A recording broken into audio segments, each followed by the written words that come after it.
moving to oneness.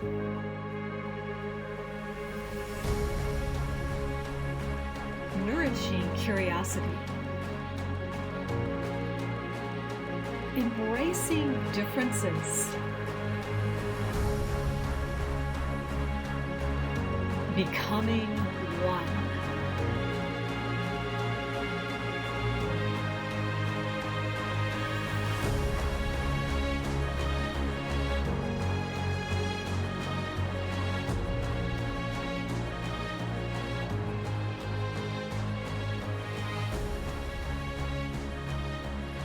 From the city of peace, Berlin, comes a beautiful woman to you with the voice of an angel. She touches you deeply and brings out your best so you can shine and do what you desire to do in this world. Hello everyone, I'm Meilin Ehlke, your host of the Moving to Oneness podcast. Yeah, and on my lap I got a purring cat supporting the voice that my guest Selma Sona has as she tunes into you on a level that you have not experienced before. She brings wisdom of many cultures to you, but for sure the Korean and the German.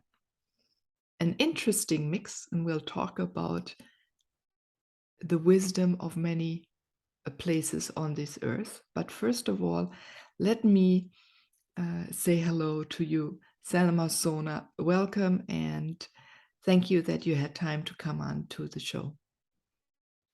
Thank you, dear Meilin, for being your guest. Tears in my eyes. And your beautiful intention for this show. Yeah, we're two Germans now speaking, but I was thinking about it yesterday, everyone. Often I lie in bed. That's the time when I think, we always think we have to sit down to be present, to create, to dream, to create visions. Often you can lie on the couch, lie on the grass, lie on the sand, on your favorite blanket, and tune into yourself and get ideas. And for me, it's the bed.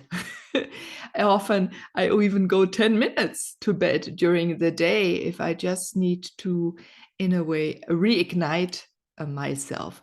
Lying down flat, you can do it also on the ground. In the summer, I prefer the grass in the shade or in the sun.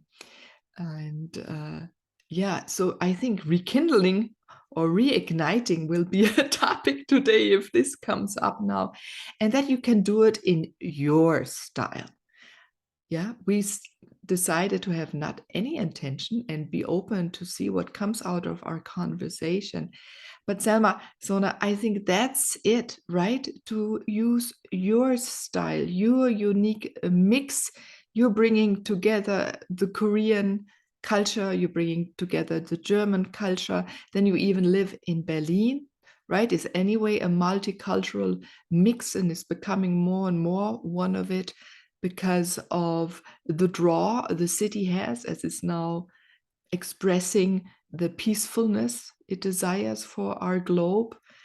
And share a little bit how it is being different, but still pulling out your light.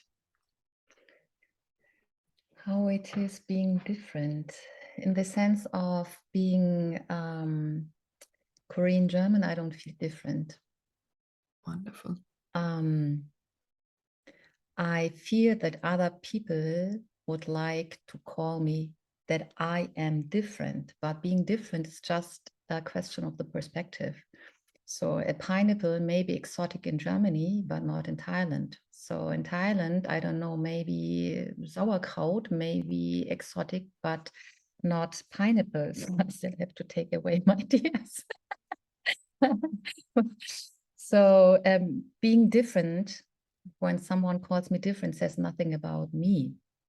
It says a lot about the person who regards me in that way, and that is also fine. But when I grew up, I felt like an outsider, and I was treated as an outsider because I was the Skilinse, the, I don't know, all different, many different names, and they haven't been meant in a very lovely way. And I felt like I don't belong to this society. So I felt myself as an outsider, making all these experiences to be excluded, and parents not letting their kids play with me, or being called names or whatever. And then I found out that that offers me a lot of freedom. So if I'm judged, whatever I do, this also offers me the freedom to do whatever I do, because anyhow, I do what I want, and people can judge me, and they will judge me. And for me, it was very clear that in that phase of my life, people wouldn't judge me in a very friendly way, but yes, because she's a foreigner. Oh, am I? Okay. I never felt as a foreigner. And the question is, who am I? And who am I thinking that who I am? So, and then this opened my path to be free of judgment. So this opened the process for me not to judge others, to see the other person as the person is, and not as my labels are. And of course, it's challenging. And maybe it's a never-ending process, because we all have our concepts and our labels, and it also helps us to get through everyday life. And at the same time, I think this is how people can connect to me, because what I very often hear is, this is maybe the first time I feel I can be as I am. Mm. I can just enter this space where you acknowledge me, see me, listen to me as how I am. I don't have to tell lies. I don't have to wear a mask. I don't have to tell stories. You're the first one I have ever shared that with before. If it's tears, if it's pain, if it's hate, if it's sorrow, if it's being ashamed, if it's joyfulness, whatever. So people come to me and they just open up, because they feel this is a space without judgment. They can show themselves as they are, not getting judged. I love that. Everyone hear that wherever you are in the world and you have thought you don't fit in. This is really your strength. It is the being different giving you a lot of freedom. I love that, Selma Sona. I have experienced that myself, these experience you're talking about. Not that I look, I'm a mixed culture. Yeah, I do have German and American, but even my American side is very German. Yeah, comes from a German ancestry. But because I walk different, right? And I was a little bit outsider, or people were maybe a little hesitant to include me, or as you said, judge me. But this interesting thing is, it gave me the freedom to do what I want to do. Or are we already two beings that are doing what we want? Are we born this way? And you said very beautifully, no judgment. People come to you and can be themselves right away. So I sense that you don't even carry judgment, and you, as a young child, already thought about the concept of judgment and how painful it can be, and how untruthful it is. Yes. So I think I went through the same. And if there's any one of you listeners out there experiencing that as well. You live maybe in a different country. You are different by physical form, language, how you look. You're from another culture in another culture growing up, right? Because your parents are different. But that gives us a strength, maybe because of your talents. You have been in a way labeled. Do dissolve that. And maybe that's why I came to that voice. Selma Sona, your voice dissolves this. We are speaking now in English, but also in German as well. Your voice is so, it goes directly deeply into the heart, and it resonates in my body, and I bet in everyone else's body, and calms down the cells. So you carried this probably also as a child, because you don't have any, and I'm going to use that word, even hatred, or this aggressiveness, maybe that's a better word, this aggressiveness toward people that do label or you different, or because they don't understand each other, or that you are multicultural, but you're not aggressive about it. So what is that within you? Would you say why you're so lovable about this, and you love still because of that yourself and your surrounding people? One of the gifts I received on my path of being judged from the very first moment of my life, as I started into this life, being judged of being only a girl.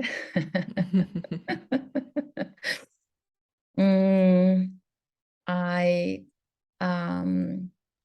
received the gift of unconditional self-love. And some people say that hate is love. For me, it is not. So once in my life, I had a very extreme relationship with someone who, when I have quit, told me that he would hate me. Mm-hmm. And I would say all his behavior has shown that very, very clearly. And I didn't hate back. And I felt also pity for him, because he thinks he can punish me, destroy me, whatever, if he hates me. But this hate didn't touch me. It did nothing to me. And I told him, what are you doing is against yourself, because you have the feeling of hate inside. When you hate me, I don't feel hate. You feel hate. I don't take this hate, but you have it inside. It's highly destructive for yourself. So my self-love is on a level that it's unconditional, that I won't feel hate. It's poison. Why should I feel hate? If I feel hate against whatever, another person or circumstance or whatever, I have the frequency of hate inside of me. So this is harming myself. Why should I do that? If I can love myself or if I can hate myself, then the choice is clear. And So it's a true. choice we're making. A beautiful example or inspiration just to choose. All right. Again, here I would say I've experienced a lot of pain expression against me. There's something within me too where I still always see the good in a person, or and try to go there and connect to that part. Not that I have not felt then the pain of what comes, but still, even if it felt painful to me, and maybe sometimes I would have screamed back or something too, right? It's just a reaction. But a second later, connecting to that part and feeling that there is more, and I'm also like you, then this lovingness for the other person, And it's funny, you think, Meilin, you always see the positive. Many people got mad at me that I always see what it can be and never give up in pulling that out, or in giving the time and being patience enough. So what makes us do this? Is that our connection to our own source? Are we born this way? I think that once we understand that we are not, that life doesn't just like happen to us, and that we are not like in a mood of reacting, or that we are not in a place of being a victim, but that we create our life. Mm-hmm. Our life that is full of joy and love and self-love, as a life that is full of hate and aggression and frustration. We create that. So once we understand that life is nothing that just happens to us, but that we create it, we can come to the position of making a choice. Which thought do I want to think? Which emotion do I want to feel? Which place do I want to be? Where and how and with whom do I want to spend my lifetime? So then we start being aware of, is this empowering me? Is this doing good for me? Is this doing good for others? And I can also shout. It's not that I'm never shouting. I can shout, and I allow myself all these emotions as well. I also do not judge this when I'm, for example, shouting. I'm not judging myself. I understand, okay, I have been in an emotion that afterwards I wouldn't have chosen, but there's a reason for it. So this is giving me the opportunity to connect with that and to transform it. Mm-hmm. Beautiful to become aware of what is not pushing, but is making us be this way. Yeah, and it is important to really take the time to look and then transform and learn out of that situation. So true. Give an example how someone maybe could transform that. Transform what? Like an emotion. What is a good, it's thinking about it and saying, I choose now to think different is sometimes difficult in a moment or afterwards. Can you give someone a hint, a little exercise to start practicing to choosing different? Okay, for example, if I have an emotion of, let's say, hate, as we have been talking about hate before, and I can get all this information, what hate does to me. It makes me breathe differently. My face is getting tight. I have all different kind of destructive emotion, and I'm destroying things, connections, relationships, and myself. So if I go to the end of my life, so it's living the life the other way around, not from here, like going from the present to the future, but coming back from the future to the present.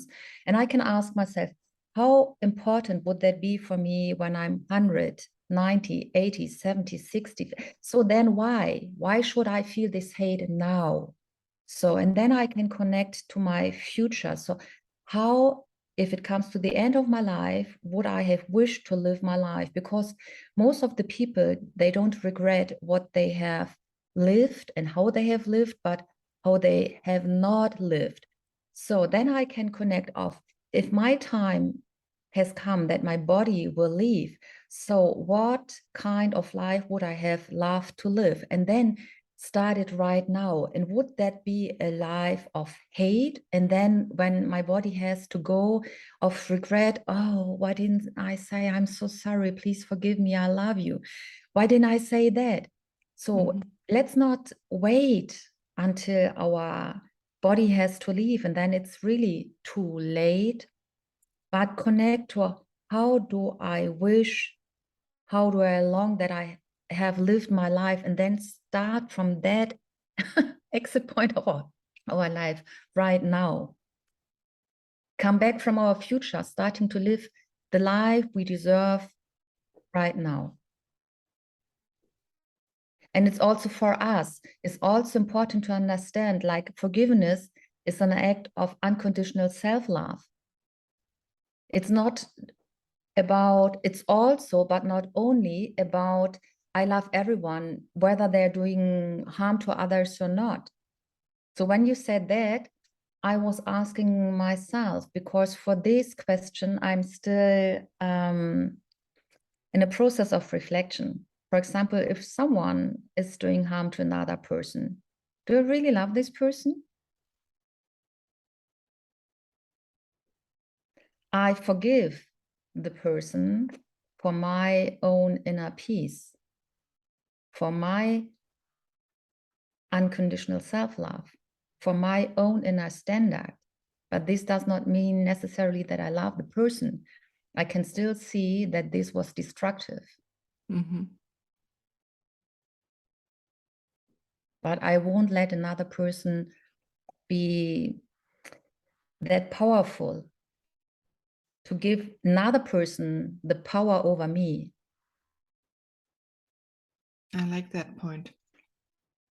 Not to give the power away and let someone else do it. And that can be in tiny things, from a school teacher, a sibling, a parent, right? Maybe through judgment, coming back to judgment, what they say we can or cannot do, what we should do. Yeah, these are little things going up into a bigger topic. Yeah, and to reflect, what am I not living? I like that you spoke about looking into the future, setting a vision. How do I want my life to be? And what am I not doing in this moment so it can be this way? Or what can be the first step now that I can start to walk this way?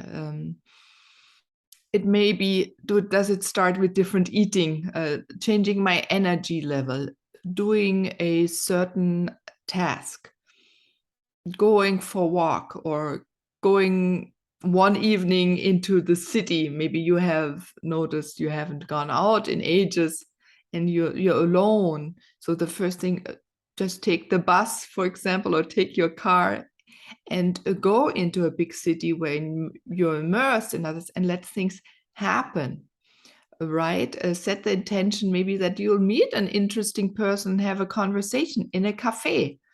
So to take the action to get up, to get dressed, to go out, to put a coat on. It's simply, you don't have to change your dress or whatever, but to go out and open yourself up for newness, right? The simple way, what can you do in a new way? And it can start with a tiny, tiny bit. Maybe you've thought you want more movement in your body again, and you can, but you're stiff or you haven't done a lot of exercise. Just put on a beautiful song and dance in your style to it, and that's enough. And then you started the momentum. It's like starting a momentum out of a zero position and doing something new, so that vision can happen. And it will happen, because Selma Sona, as you said, we're so powerful to dictate our life, and we have been trained by culture and society and some religions.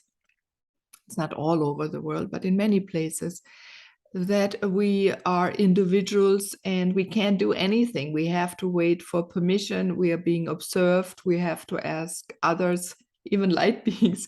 Yeah, but you don't. You can just do what you think is important, because you will begin remembering why you're here on this beautiful planet and what you're bringing right now. And if you can, that's too big to think what purpose you are in the moment. Start with what you want to experience or how you want to be to other people. There's one sentence I want to share. Every society or every community or every family or every relationship is having certain values and rules to that values.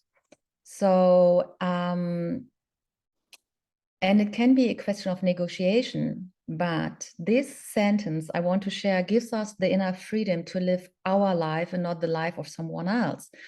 So to decode of what's not belonging to us, what's not our inner truth. So for the process of decoding, letting go of what is not our truth and recoding, filling up, connecting again with our inner truth, it really helps. This one sentence really helps to remember and connect with the energy of the sentence, that it really doesn't mind what other people say about me. What really matters is what I say to myself, because people will talk. We will have these three groups of people everywhere. We will have the followers who will always say, hey, you are so awesome. I love everything what you do. Mm-hmm. We have people who say, who, what? I don't know her or him. Anyone up for, I don't know, chips? And then there are the people who will say, oh, how can you? What's that? This is complete bullshit. How dare you? So, and then what do we connect to? What do we want to connect to?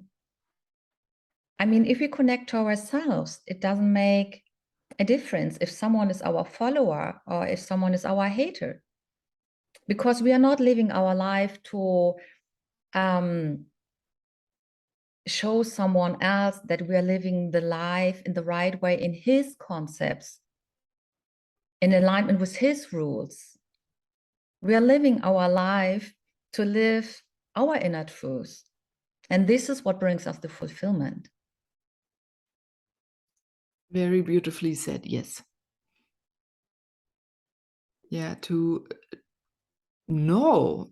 It goes back that we're not alone, that there's always someone who supports me, you, us, right? It can be a human being, can be nature, it can be an animal, light beings, right? The energy is out there. Here, this is podcast about oneness. We are connected, we sense each other, and there is support.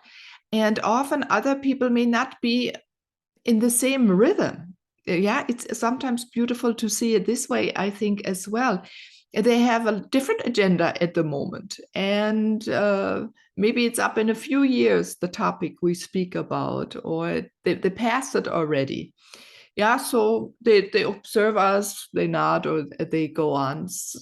And so we don't have to worry about the others and how they think about us, because when we see others living their life and they do what they need to do, then it gives us more freedom to live what we desire to create, and also to express what you want to create. I've learned that in my life, Selma Sona, is when I share it, especially also it's important with our children, with our partner, even our parents, that we explain maybe what we've learned from them, or maybe we noticed what they thought of us, but that it is not fitting that we are a little different, because they don't know. They really often just want to go in communication and learn about us, and to have the freedom again to speak out what we desire, to share it, going back to the children, right? I remember when I started my radio show, I had to include my son. So I asked him if, how often I should do it in a month, once, 2 times, or 4 times. And he said 4 times, so I could have more influence on the world in his views. More people would be my fans. He said that he was 8 at that time. But that gave him also a security that he was included in my life. That's a good example. And also because he had to be quiet at that time in the evenings when I went on the radio show. And he was for 7 years. So he noticed what is important for me, right? And then I am also there for him when he shares what's important for him. And I take it also serious, independent of what age he is. Now he's 16, tall man, totally different story. But what I was for him and how I shared my view and my ideas with him and my visions, that's also important. He was able to open up and also in a way live his vision, right? Because we gave the respect of what is needed to be done. And I could also support him then, even though it's totally different of what I have to do. And then in a whole family, rhythm becomes a different, or if you have a larger community or want to include yourself in a community, it creates a rhythm that lies above each other. Selma Sona, was interesting. I spoke yesterday with someone about nutrition. Even there, to have the freedom in our family, we eat 3 different ways.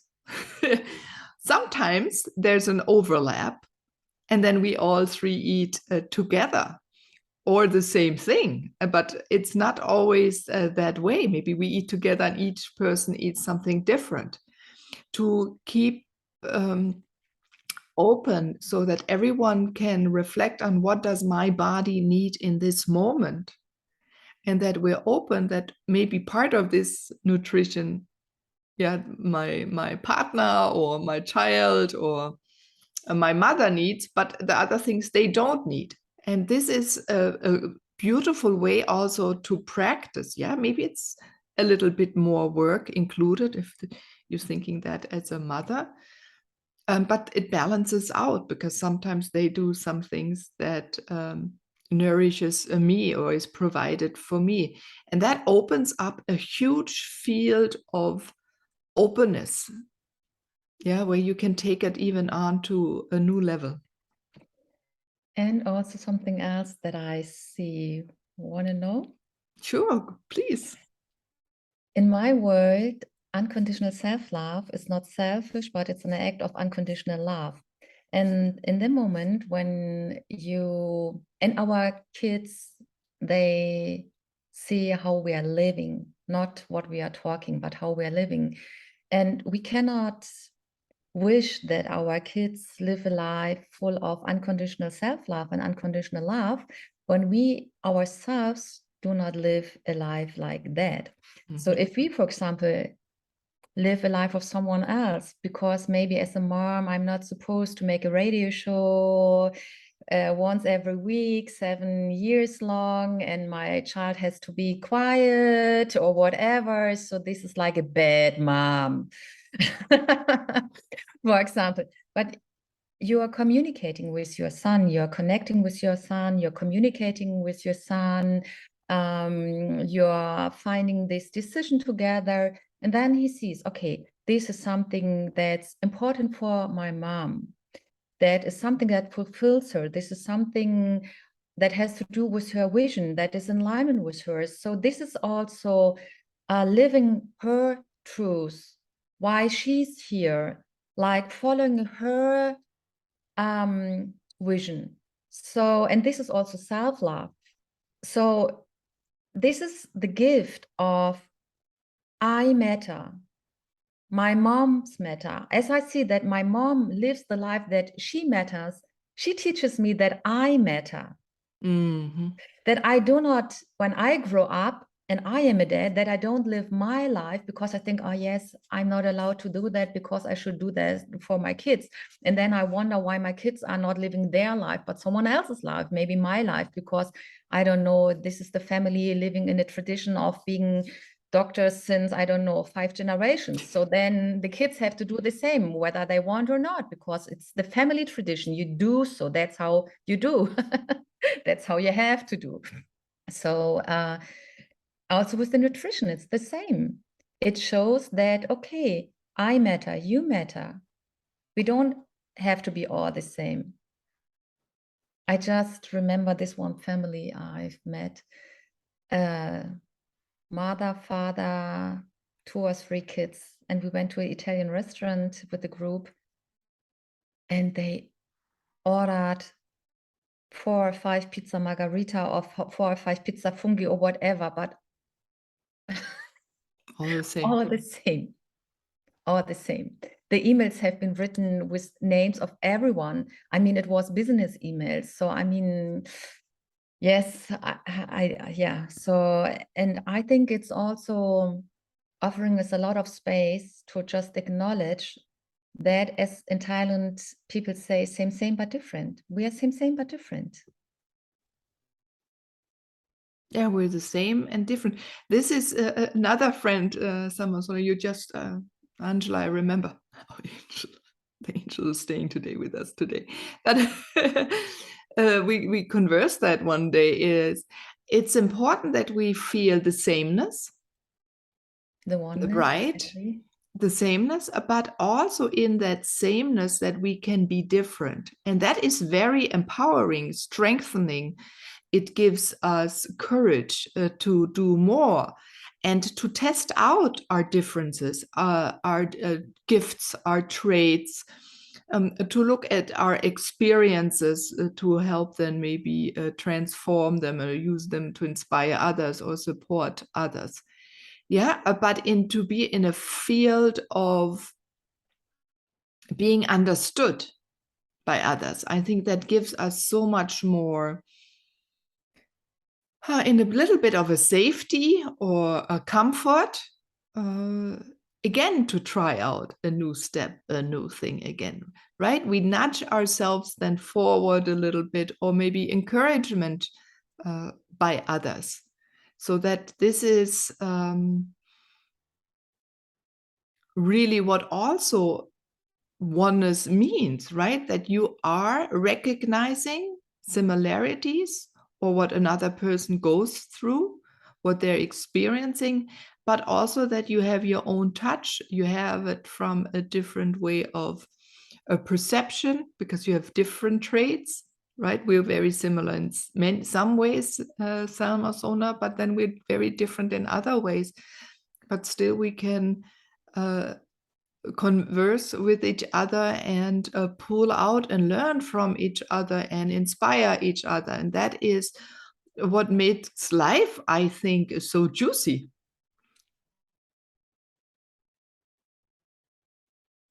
Yes, I totally agree. And also what you mentioned with the courage. So when we're talking about how to live our inner truth, why don't we do it? It's because we are afraid.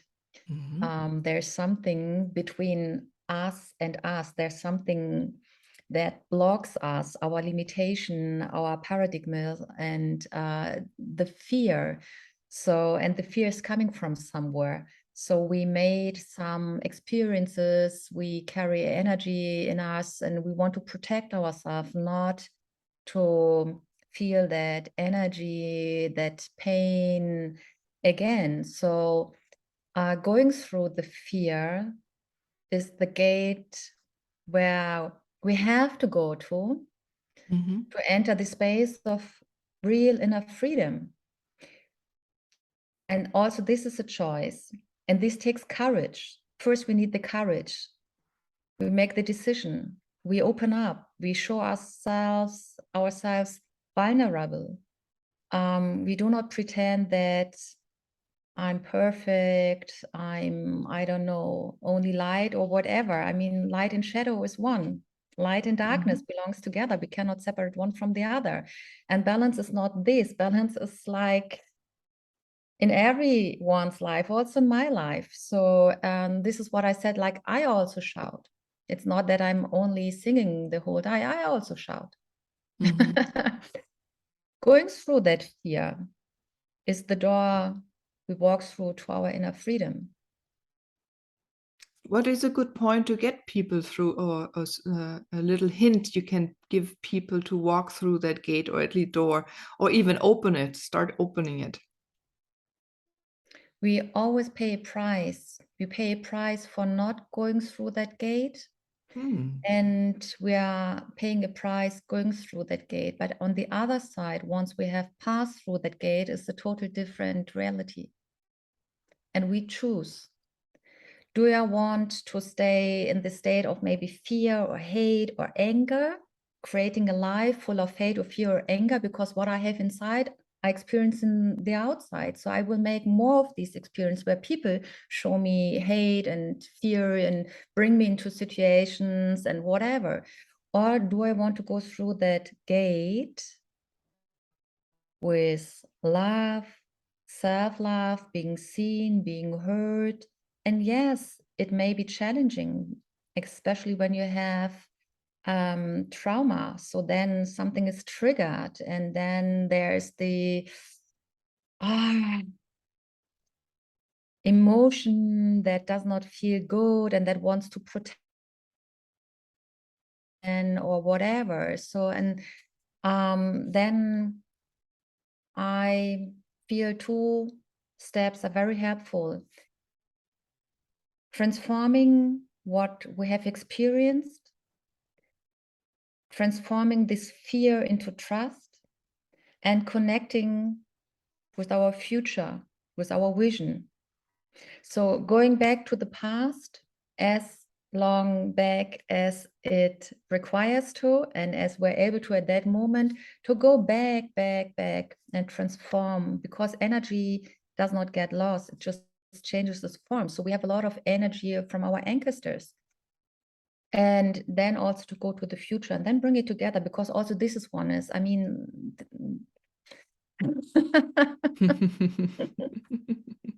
Yeah, but became a beautiful visual that may help. It's like letting ourselves be pulled and pushed. Yeah, so trees, going back to trees or boulders, that's what I've experienced, they can pull us. They pull us to become faster, to have a lighter gait, as a gait, as walking gait. And also to let the earth push us forward, right? Then walking becomes easier, to become faster. And I love that you say that the future can pull us through, invite us through, and also that the past can push us forward. And to see it this way, so it is not even a momentum we have to do alone again, but we can do it with everything existing. So you can see it as a field of energy. You can use the wind, right? Sometimes if you open something like something and you feel the draw, or then the wind comes and it pushes you. And then you're right, that's how also realities are being created. So in that moment, we choose to create new realities and to dissolve an old one. And you need some strength and time to dissolve old realities, but you build at the same time then, or right after that, a new one for you. And that is beautiful. And that is also getting used to doing it. It becomes easier and easier with each time. So start building small realities that are different, and then later building old ones. And Selma Sona, you pointed it out so often, we are able to create what we desire. And yes, everyone, all of you, you are fantastic beings. Not one of us here on this earth is more or less than you. You have a certain thing to do, and just start doing it. And if something is holding you back, look for support. So Selma, you're really good in moving people with a feeling of safety and comfort through gates by dissolving rather harsh things as well, and then transforming them into a more beautiful life. How can people connect to you, Selma Sona? They can connect over my website, social media, and they can have a half an hour talk in the beginning of the process to find out if it's a match. And I want to give one example, what you said about the pulling and the pushing. Very often, coaches come to me in their energetic transformation sessions like they're so maybe overweight or everything is hurting, and they sit like this and the energy level is really, really low. So there's a lot of experience that has not been transformed. So, and then when you transform this, instead of that, you feel like energy is holding you back, is holding you small, is Pulling you down. pulling you down, you feel like, hey, I was able to let it go, not to get rid of it, but to let it go. And the moment I accept it, it's the moment where I let it go. And then you feel the space. Very often, first there's irritation, feeling of emptiness, because before everything was packed. I need to connect with my Power. Power cord, everyone. You have your power cords too. Connect with yes, them. so then it's when the battery is low, exactly with like now here with my device, when the battery is low, this is for a reason. So then when you let it go, then they make experience of emptiness. Sometimes they're also irritated because they're so used to this. Everything is a pattern, even energy is a pattern. And if you're used to this energy of you carry burdens, your back is aching, your head is aching, you have to care for everyone and everything. So this is having impact on you. And then when you're getting free of it, then you feel like kind of what's going on? Mm-hmm. Irritation, empty space. And then you feel like, oh, there's this freedom. This is the moment where you realize how much you have carried before, because we're so used in that carrying and fighting and taking care of that we don't even realize it's our normal. And then we realize once it's gone, that feels totally different. And then instead of getting pulled down or pulled back, you get pushed up and pushed before. Then you feel all this energy that is supporting you, carrying you, delivering you, offering you like this, what gives you this vibration, this warmth, this lightness, this joy, this love, and you feel so supported. And then you look very different.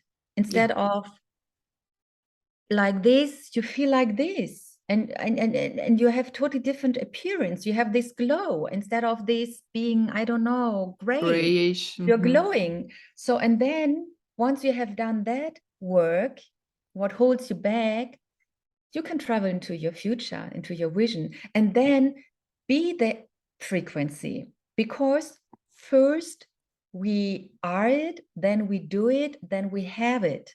First we are it. We are the energy, we feel the energy. So we travel to our vision, to our future. We connect with that frequency. We become this frequency. So it's not that we are traveling anymore. This is only for the beginning of the journey, but we are this energy, this frequency already. Then we do certain things in a different way than we did before. And then by this, we create our outer reality, and we will see different things and different people and different places in our life. beautifully summarized, and sometimes it goes really slow, sometimes very fast, sometimes you have just a small environment you're changing with you, sometimes there's a huge environment, um, but changes come really quickly when we change, and we're able to change and be the vibration we desire in seconds. Our body has an ability to even dissolve wrinkles, Yes. right, really fast, or seconds. I'm as a physical channel, I know how fast we can transform form, so it's doable. And thank you, Selma Sona, for hinting out that it is doable. We can do it. We can be our beautiful light. We can be who we are and who we want to be in the next moment, and then again in the next, and then again in the next, and then again in the next. Because what I've learned, Selma Sona, so often, when you start out on a journey of change, we can't even fathom what comes. And most of the time it is beautiful. Yeah, and sometimes it's not, but then it turns also into something beautiful. So I have learned over and over and over. Maybe I'm a little bit of a stand-up doll, but it becomes larger and more beautiful and vaster and more glowing. So, it's a little bit like a spiral. You maybe go a little few steps back, but you always go 3, 4 forward, maybe 2 or 1 back, or a half a step. But again, you always go 3 forward. And if I could give everyone something along, is don't hesitate. And, maybe it is a little bit wobbly at the beginning, but then it flows and goes really gentle, and you become like a breeze. And I sense that, Selma Sona, anyway, for our whole humanity, that this is happening, that we are now in this, like that wagon that is stuck somewhere, and you have to push it out. And to push it out, you have to pull it back to get more momentum, and then push it out again, right? But suddenly it's out of that hole. The wheel is free, and that's where we're coming into. Beautiful conversation, everyone. You have to look at the video and see her beautiful smile that she provides for you. It touches also your heart. And do reach out to Selma Sona Gerstenberg on social media, and wherever you can find out. Go put some notes into the show notes, and also come to the Moving to Oneness Facebook group, and you can meet her there as well. So thank you for listening. Selma Sona, do you have a last beautiful word or sentence for? I have 2 sentences. The one Okay. is connect to Meilin. She has a lot of wisdom to share. And you can sense it from the way she was asking, sharing her presence in this interview. Thank you. Reach out to her. And what I want to share is also love yourself unconditionally. Yeah. And everyone feel her love, that Selma Sona, it's already in your name, by the way, that you are sending out, radiating out this motherly love, this embrace of, it feels like you take a person in and they can just fall into you, and they're held, and they're comforted, they're embraced, and they're nourished by the energy you provide to them. And you provided this to our show today. So thank you, thank you, thank you very much. And everyone, be who you are, independent of your differences, because they're your secret sauce. They're what makes you you. So live your being and bring your gifts out into the world. Be encouraged to be more of who you are. Shine your light even brighter. And I thank you for watching and listening to the Moving to Oneness podcast. I'm Meilin, the best to all of you. Goodbye.